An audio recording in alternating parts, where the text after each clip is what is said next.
of his pool so far. I thought he might look for something like the Victor to kind of stabilize this comp in terms of how it's going to scale later on, but you do have a lot of AP damage with the Rumble jungle, so you don't necessarily want to have something like that in the mid lane. Nongshim Red Force up against Liv Sandbox. Let's do it.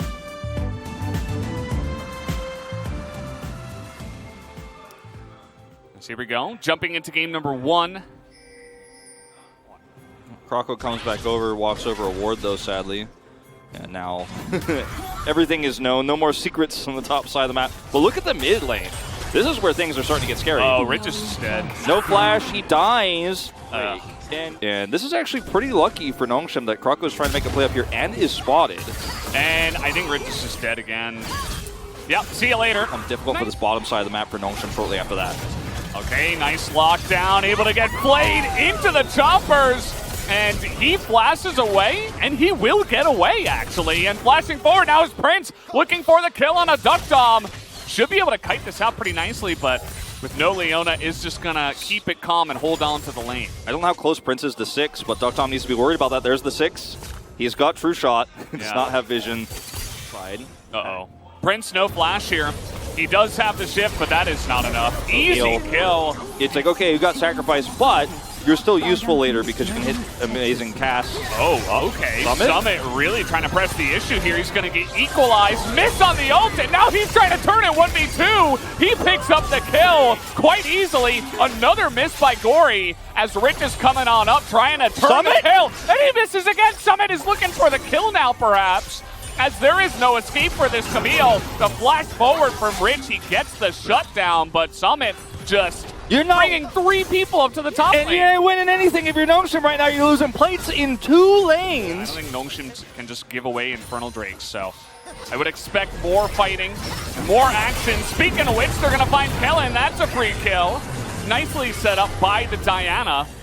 This is what we were talking about, this Diana setting up so much. Is now Rich trying to create more. They've got a nice wombo combo, good flash on the rocket, but there's the ultimate, and both supports are just going to be sacrificed. And now, you got to respond, Nongshim. They are so ready for this. Even Effort's just sitting there waiting for the rocket. Oh no, so late, and now they might lose both. They might lose the Baron and the Drake. Okay, nice hook though onto Effort. That's a bit of damage coming on up. Gory's gonna ult in, and Effort survives for an incredibly long amount of time, but they do get the kill. Summit's like, you dare duel with me? The 4-man pull-in from the Diana and Liv Sandbox. They came here to skirmish with this comp, and they will do exactly that. They're going to roll over Nongshim here, and only Jinx, only Duck Dom stands alone. A very common story. I've heard a lot for Nongshim here. Liv Sandbox will dominate them here at 22 minutes. Now, Liv Sandbox can't get away with this if Nongshim didn't walk through like 7 wards on their way to controlling the vision around the Drake. They know where everyone on where everyone on Nongshim is, so they go straight to Baron. I think at that moment you just have to cut your losses as Nongshim and say, okay, we had to clear all that vision to look for maybe even a fight on the Infernal Drake. Trade instead. You never want to take that one, but you never want to lose more than they have. All right, well, they're going to go for the Hail Mary here, and I think we all know how this one is going to go. Yone's getting some nice damage. This is a good front line for Duck Dom. But Summit will find him, and Fate just kites him down. The amount of damage from the culling was absolutely insane. And they're just going to end it. Liv Sandbox will do it in 25 minutes. As you mentioned, if anyone dies, they'll probably just push the win with 2 inhibitors down. And that is going to do it. Liv Sandbox with a fiery start here to this series. Angry after their first loss. And they will crush Nongshim here in 25 minutes. Very, very fast game. In this game, all of those moments where he needed to pop off, he fell a little bit short. Rich fell a little bit short, and you can't play. Don't want to see this. Not a big fan. This time it is into the Gnar, so at least he knows what he's playing against this time. Yeah. And, you know, obviously going for blind pick Wukong shows that you're very comfortable on the pick. Probably just feels like game number 1 was a fluke on time with the bottom lane as well. But let's see how it does go as we will hop onto the Rift for game number 2. And yeah, you know, similar story. It's not the Camille, but the Gnar with the range can have a fun time against Rich up at the top side. And again, I mean, just giving Lucian for free with the first pick Ezreal. Again, it's just one of those things where the draft in itself is not bad per se, but doesn't have a strong theme. So we're going to see a big engage. All right, well, Kellen, he does use his flash, but that is a really nice lantern into First Blood, given over to Jinx. And there it is. Very easily done, very nicely executed from Liv Sandbox. They know they have great gank assist with the Thresh, and they display it. He's able to hop away from the leap from the Nidalee. But yeah, the big rotation from the bottom side. Liv Sandbox not messing around with their objective control here. Let's see if Krako can get it down. The body slam isn't great. The spike, though, is there, and the flash on in. Rich with the big engage, and Fate gets taken here, but a big cast this time around from Krako is going to turn it back in favor of Liv Sandbox. Krako, though, going a little bit too far forward. Gory very low. Rich now in the backside, and Duckdom actually has a front line and is looking for the picks as they will try to chase down Prince here. He's got the fancy feet going, will be able to dodge the spear, and Duckdom is not messing around. He dodges the spear. I don't think Duckdom can get this. He's going to try. Oh. If that Q had landed, oh, he's still going. And he should be able to get it, actually. Oh, wow. Underneath that turret, nowhere to run, nowhere to hide. Nongshim will pick up a team fight win, but it's not over yet, as we do have Gragas returning back. Well, here's the thing. Krako will be able to pick up a kill. That's the thing about, I mean, he gets it, but he has to stay so long in order to... And is not able to help out in any of the plays. This Ocean Drake still hasn't been taken. Oh, no, Gory. Gory going to try to save himself. And you know this Gragas in the jungle, not exactly tanky. It's going to be taking a lot of damage, and at least effort is there to save the day and save Fate's life. Otherwise, Fate and Prince playing very forward. They know they have the Thresh, but they're both incredibly squishy. Duckdom might just die here, and it looked like the last hit from the culling was able to do it. And down goes Duckdom. What else do you have here for Nongshim? No turret, that's for sure. Kellen and Gory are incredibly tanky, but that still is a big win for Liv Sandbox. They get the free kill, it felt like, onto the Ezreal. Yeah. And then Yeah, maybe, I mean, that's the idea. If we hit the dredge line, then... okay. He's just going for the kill here, Gory. He's not going to get it, I don't think. Oh, there's no vision now. He doesn't Fate, have Haymaker. He's got a Thresh. He's got a Thresh. There's the Lantern. He decides, nope, I don't want that one. There's a scary Cougar on the other side of that. As now Krako looking for the kill, not able to get it onto Gory. And look at Peanut, he's hunting people down. No turret here on the bottom side. And now Krako left all by his lonesome is going to be given over to Peanut. Certainly deserves it. Prince is like, yeah, let me do the blue buff. No, you can't do the blue buff. Like his prowess in the early game, he's just played a very stable Nidalee. And, you know, that's kind of the name of the game for Nongshim sometimes. Just put Peanut on one of his best champions, and he has a pop-off game. Is it enough? That's the question. Teleport being used here. They are not messing around. Cool cask, but if that dredge line landed, Summit might just die. They're trying to burst down Gory, and Set is so tanky, but not tanky enough. As that somehow missed 4 people, the engage comes in here. Really nice stopwatch, but doesn't buy enough time. As the ultimate comes in, now Summit looking for a bit more. He's able to get Kellen. There's the hook onto Duckdom, but where's the follow-up? It is not there. Liv Sandbox have to kite backwards. Flash forward now from Duckdom as he's looking to try to solo carry this fight. And had that Q landed, might have been it, but now it's Peanut's turn. Dodges the flay and is looking for more. He's got his Zonias of his own, and somehow Nongshim win the fight. I'm excited to see how this Drake fight's going to go in the next 10 seconds, because this is a really big moment where Nongshim can actually take control of the game for the first time. Right now it's fairly even, but they can definitely take a massive lead. Peanut's still 5-0-2 right now. Any spears that connect before this fight make it so much harder for Liv Sandbox to actually collapse in. Now Peanut even building towards that Void Staff, and if he does complete that one spear, and the fight might just be over. He's already kind of at that position right now. Give Peanut Horizon focus in this game, come on. Let's do it, let's do it. All right, Liv Sandbox on the Drake first here. Duckdom in a very safe position here. Yeah, okay, that's going to be the two-shot barrage going wide. We got Meganar about to pop here. Summit with no flash, but that's going to be the steal from Duckdom of all people, as this Meganar is being thrown into the gutter, and look at that, getting into that backline. Prince has no hope, no front line anymore, and Nongshim take the Drake and take everything else. And especially just, you know, kind of lining them up for those ranged skill shots to just do incredible damage. It feels like there's a, you know, a certain Well, that's no lantern for you. Is that the attempt? Oh, wow. Really going hard on this one. Look at the damage on that. Duck just assassinates the one. Peanut goes pretty far, but again, Zonya's really good item here. I mean, so the reason why all of those things were tossed on top of the lantern, for those who don't know, is to try to prevent him from taking it. He still got it, but it was too late. Oh, we're still going here. Gory, did he overstep? Maybe a little bit. He gets a lot of damage done, but now look at the front to back here for Liv Sandbox, but nope, there's not enough people here. Summit is desperately trying to carry his team, but he can't quite do it. Duck is going to flash away. The rocket, again, is going to sail wide. I feel like we can put the official seal, the official stamp of Clown Fiesta on this game. But, you know, it has been very back and forth, lots of overextensions on both sides. But Nongshim, once again, they have this huge advantage. They see the moment to pull the trigger, and they do it. They get another. Effort's just going to have to take that one on the chin. We'll see how long Gory can survive. He's just going to kill Effort. Okay. Just going to get a simple kill there. That's a pretty nice shield. And immediately Liv Sandbox know that they've run out of time to go for any further kills here. They've got a nice little front line for Prince. He's able to flash away, but so much tankiness on Kellen.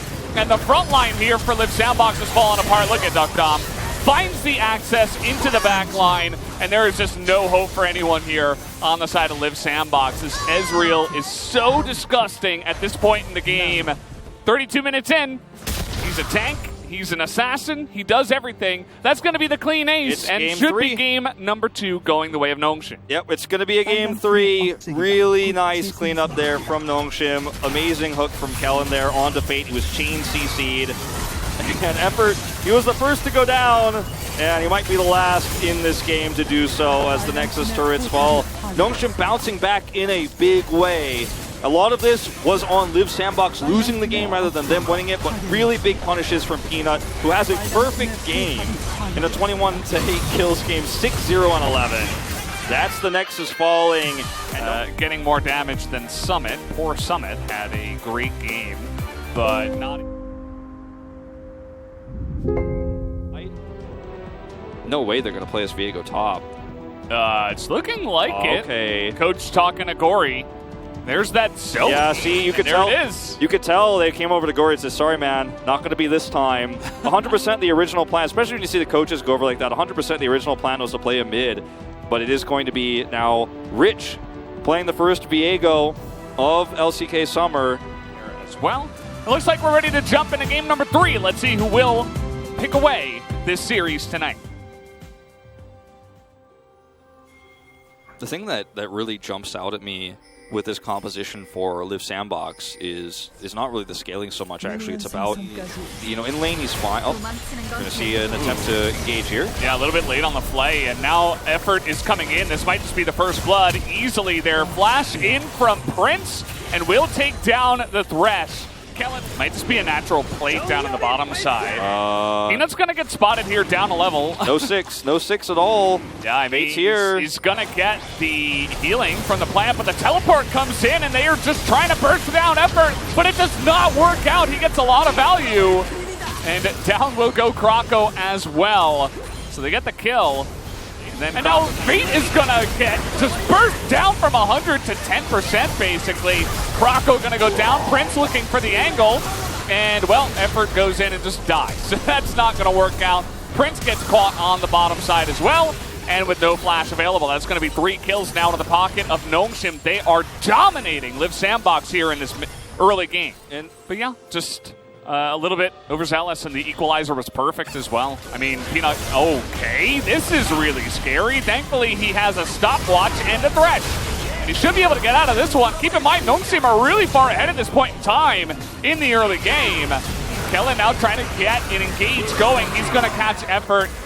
And you can see Kroko once again going really deep up on the top side as well. Flash on in here from Gory. This is just looking like an absolute stomp from Nongshim over Liv Sandbox. Selfish Emperor's Divide there from Fate to get away.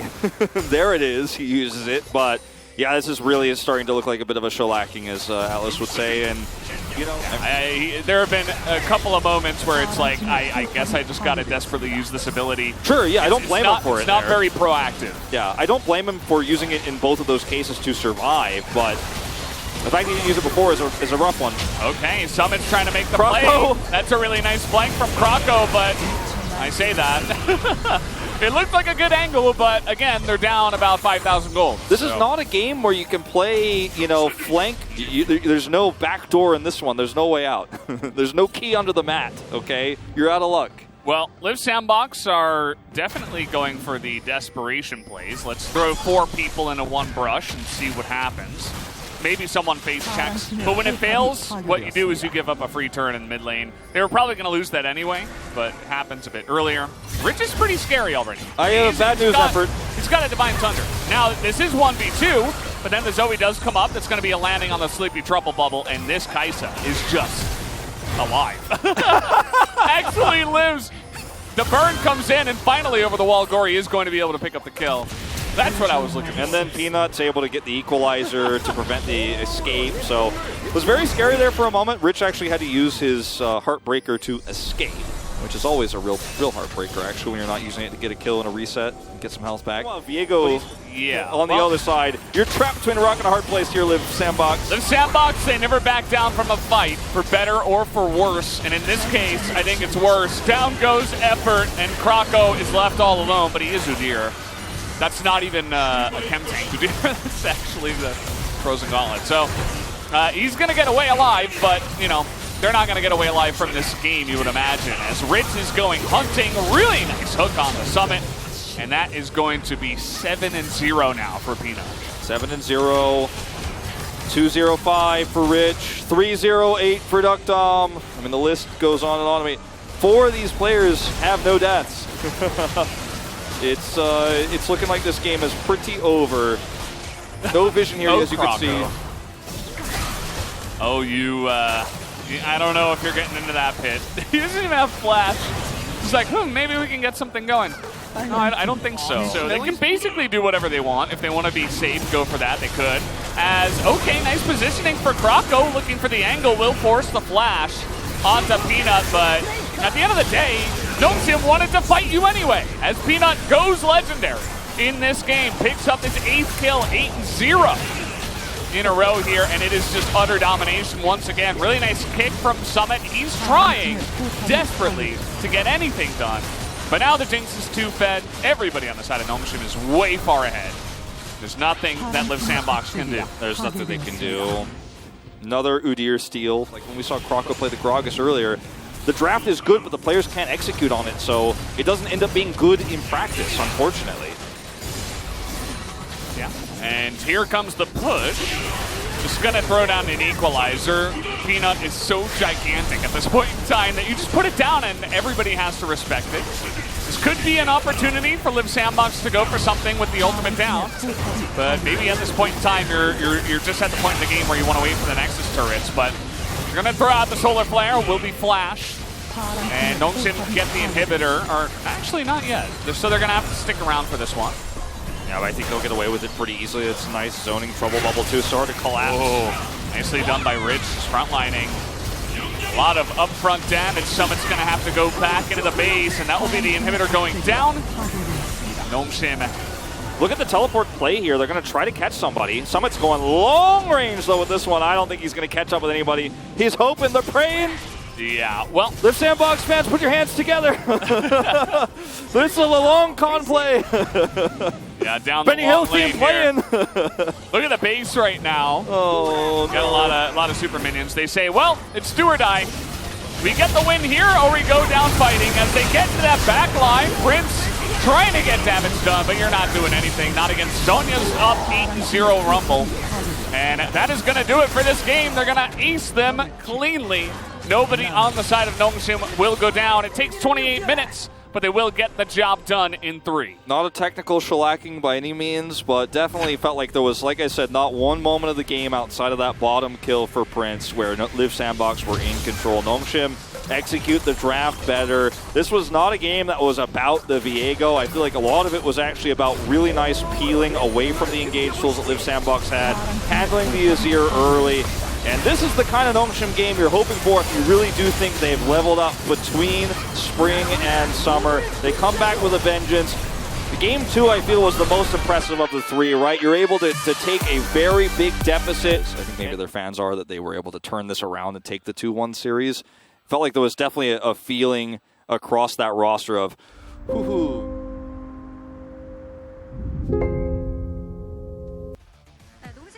Thank you very much, guys. This is Jason with the POG interview translation, and Nongshim is having the sole possession of the first place, and he is the solo POG of the first series of the day. How are you feeling, Gory, after coming back after losing first game?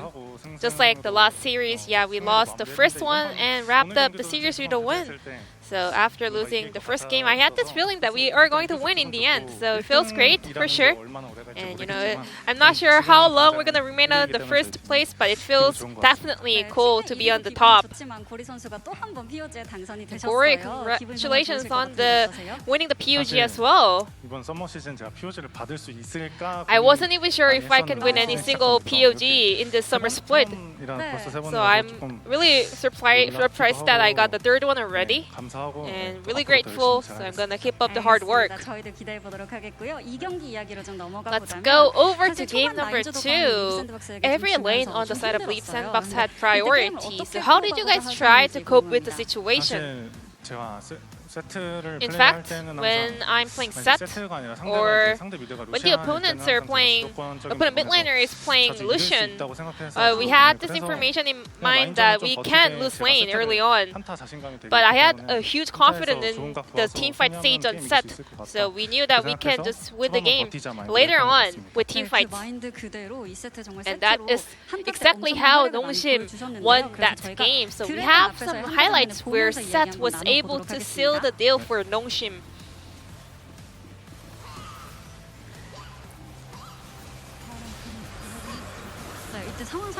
Could you break it down for us? I actually got chunked down by the Lucian also. I thought this was not the best fight, but whenever you're fighting Set, you have to engage onto the frontline champion and then find an opening to the backline. So once I found the connection on the Noir, I knew that we were going to win the team fight, but I don't think we had a lot of calls in the team fight, but I'm pretty sure that we were definitely confident with that opening. I think we are now seeing more and more premier Set performance coming out on the mid lane. How do you rate this champion? I think every mid laner knows how to play Set in lane, you know, but it's really important to understand Set in order to deal with it. So I think all 5 of the opponents should be aware of the fact that Set is super strong in teamfights. So I think he can do a lot of work in the teamfight stage. In game 3, we had Viego's LCK debut game, and you guys decided to rotate it up to the top lane. Could you tell us about the logic behind that pick? I think Viego is rarely or never getting picked in the LCK, but it's been picked multiple times in other leagues and other regions, and we watched it and we thought it was viable. So that was, I think we started, you know, thinking about the possibility of Viego since yesterday. We never tried it in scrims, but Rich actually told us he can go 50-50 up against any champions, and he said, I will do that today in lane. So we let him play Viego. We wanted him to, you know, just have the balance up in the top lane, and we were able to play with confidence. I can't believe you guys came up with that idea just yesterday. And your Zoe was actually all over the map, making a lot of rotations. Are you the vocal player on your side? Well, I get to talk less when I'm concentrating in game, but other than me, support and jungle, Peanut and Kellen, they're making a lot of calls, and they give me a lot of alerts and alarms when I'm in a very risky situation. Especially Peanut is the most vocal player. And in the previous interview, you were actually having a very, you know, good talk on this stage. What's your tip? You know, I have to keep thinking of words in order to, you know, wrap up my sentence. Do you practice on that? No. I mean, I'm just concentrating on what I'm saying and trying to end I'm trying to come up with the perfect word in order to continue my sentence. And lastly, you will be facing up against DRX in the next match, and that's gonna be a challenge or a new game for you guys to extend the winning streak. I think CV Max is back at DRX, and I saw them play earlier, and they were performing really well. I think we have to, prepare really hard during the 3 days that we have. Thank you so much for your time, and congratulations on your win as well. And I'm gonna pass it back to our casters to wrap up the first match of the day. Thank you.